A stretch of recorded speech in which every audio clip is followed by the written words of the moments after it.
Dire-diretso yung tubig nila. Solar yung ginagamit. El Niño na pero dito may tubig. Dire-diretso yung tubig nila kasi nga solar yung ginagamit. Tapos yung poso nila underground, hindi ilog. Kasi pag ilog pa kukunan mo dito, wala nang tubig. Yan, dire-diretso lang. Yan mga lodi.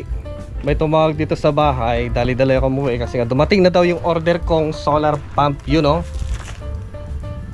Dahil nga sa addict tayo sa pagsosolar, kahit water pump natin ay di solar na. Doon kasi sa iniidolo kong fish pond na yon ay solar yung ginagamit nilang pump. Kaya eto, umorder din ako ng solar pump. Yan siya mga lodi. So ito ay pwede sa solar at pwede sa kuryente. Hybrid siya. AC/DC. Kaya nga ito, may binila akong solar na tatlo. Pero sabi ng seller, kahit dalawang 600 watts lang daw, pwede na. Mga lodi. Eh dahil nga related sa atin ang solar energy, dadagdag na rin natin sa vlog ko itong solar pump na project natin. So ito yung mga kasama sa loob ng box mga lodi. So pang 2x2 siya na tubo. Ayan. Yung kanyang user manual, meron siyang kasamang circuit breaker. Hindi ko nagkakamali pang AC. Kasi nga pwede siya sa AC at DC. Then meron siyang mga string tube. Marami siyang add-ons dito. O meron pa siyang electrical tape, mga string tube na maliliit. Yung anong tawag dito? Clamps, O-rings. Pero sa kanyang mga pipes na kasama, meron na siyang O-ring. Ayun. Tapos may foot valve. Pwede kasi ito sa balon, pwede sa ilog. Pero susubukan pa rin natin later on sa sa poso kung kaya niya. And ano tawag dito? Yung pang-seal, Teflon.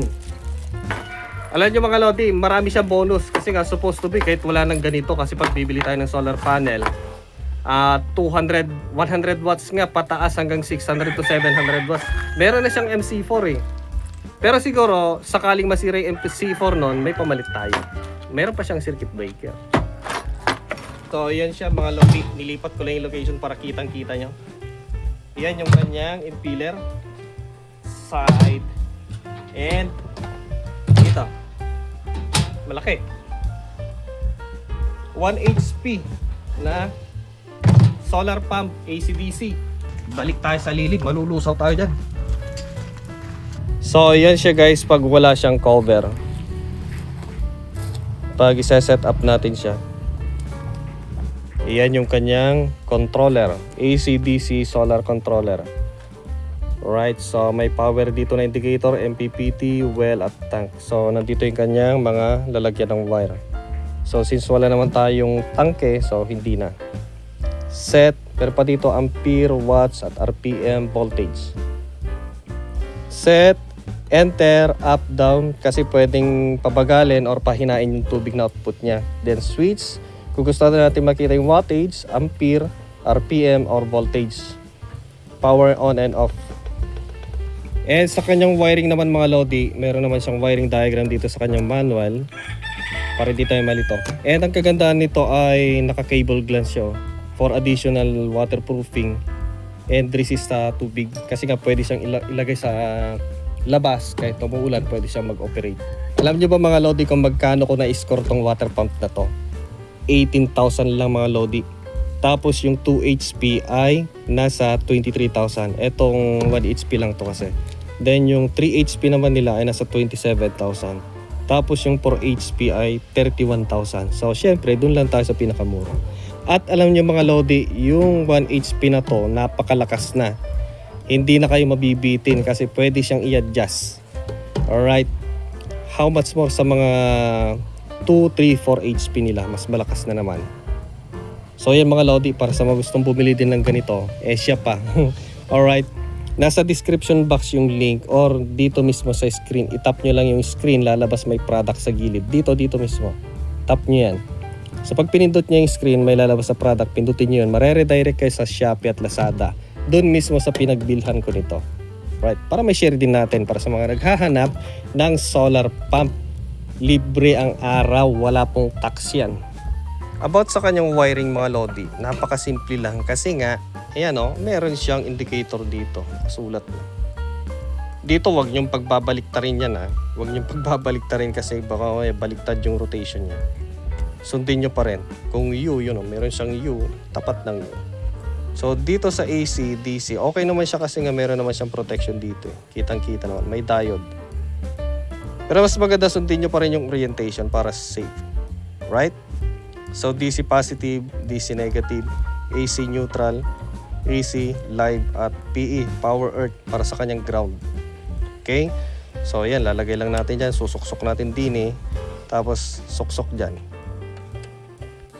So nalagyan na natin siya ng wire, huwag natin kakalimutan yung breaker sa DC or solar at sa kanyang AC. Oops. Then, eto naman yung kanyang brushless na motor. Diba? Hindi siya yung kagayang induction motor na may capacitor. Eto, wala. 3-phase talaga na winding lang siya. Then, copper coil yung kanyang ginamit dito. Diba? So, yan. Shielded din siya guys na kahit nauulanan siya, hindi siya masisira. So, ito yung ating gagamiting solar. Tatlong 550 watts. Pwede sa kanya ng dalawa lang na 600 watts, pwede na. Pero dahil sa 550, tatlo yung ginamit ko. Pero support niya hanggang 4 na 600 para kahit paano, kahit pakulimlim, pwede. So ito yung ating circuit breaker, pansamantala. Maayos din natin yan pag fully set up na. On natin. So ito na siya guys, naka-set up na siya. Okay, so start natin. Mag-i-start siya sa pinakamalakas. Pero kung ano yung huling setup ko sa kanya, hindi siya mag-start. Yan o. Huwag natin kasi na tinutulak niya eh.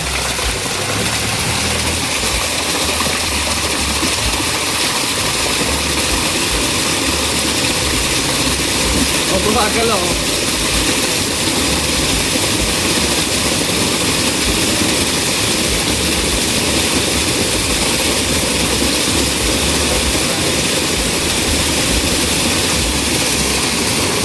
So, pwede siyang pahinaan mga lodi. Malakas yan, yung pinakamalakas niya. Pwede natin pahinaan. Pahinaan natin sa pinakamababa.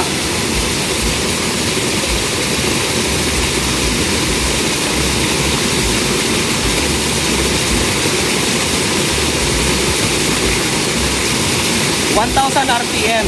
Napagkita mo kami.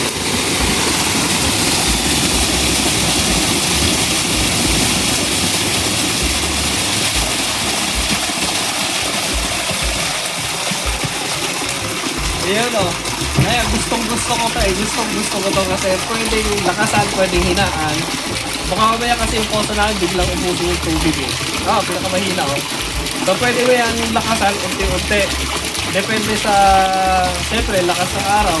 Pag mahina yung araw, siyempre, hinaan mo rin siya. Pag malakas yung araw, lakasan mo rin. So paspasan, pwede. So yun yung pinakamahina. Lakasan natin konti.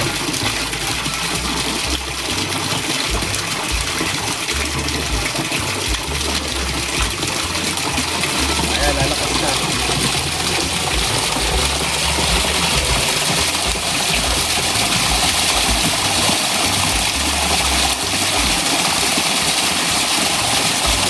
So sa AC naman tayo. Subukan natin sa AC para makita nyo sa solar at sa AC.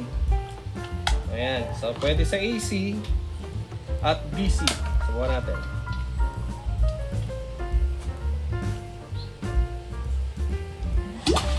Ayan.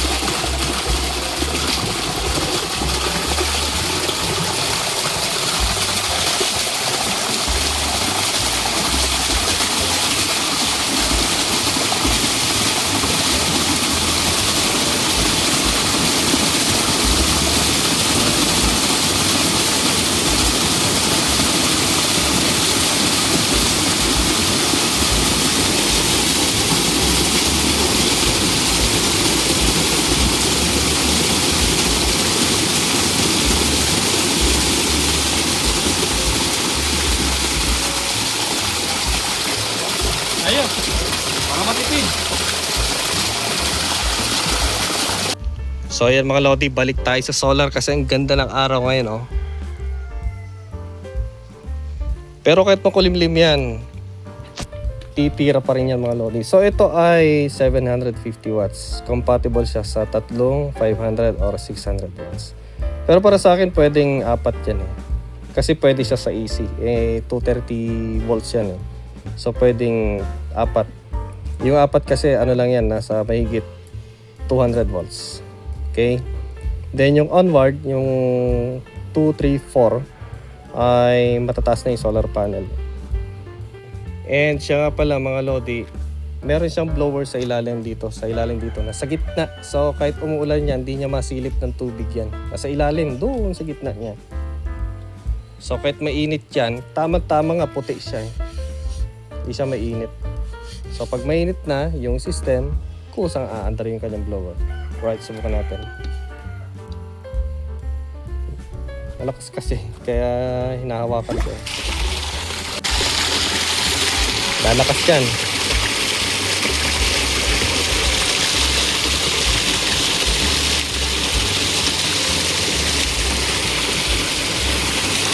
So dito, sana nakikita nyo, yan o. Pwede natin makita yung voltage. Painaan muna natin, malakas yung tunog ng tubig. Pinakamalakas ay 4,000 RPM. Tapos pinakamababa ay 1,000 RPM.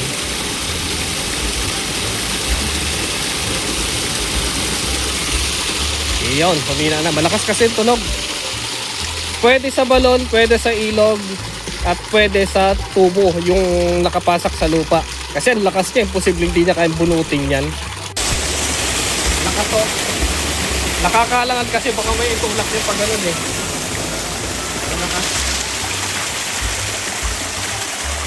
Ang setting ko kasi sa kanya ay 1,700. So nag-nominal siya ulit sa 1,700. So ganun lang siya kung ano yung last na setting mo sa kanya, yun yung susundin niya. Pag inon mo, lalakas sa una, tapos siguro baka ipaprime niya kung sakasakali. Pupunta siya sa last na setting mo sa kanya. Ay, lalakas. So para sa mga interested na gumawa rin ng mga pinagkakabalhan sa bahay, maganda na mag-start sa ganito. Para hindi magastos sa daily na kuryente, mag-solar ka. Solar na water pump. Ayos. So nasa description box ng video na to, puntahan nyo na lang. At nandito sa screen. Okay, maraming salamat sa inyong panonood sa video na to. And next time, gagawa pa rin tayo ng update about dyan.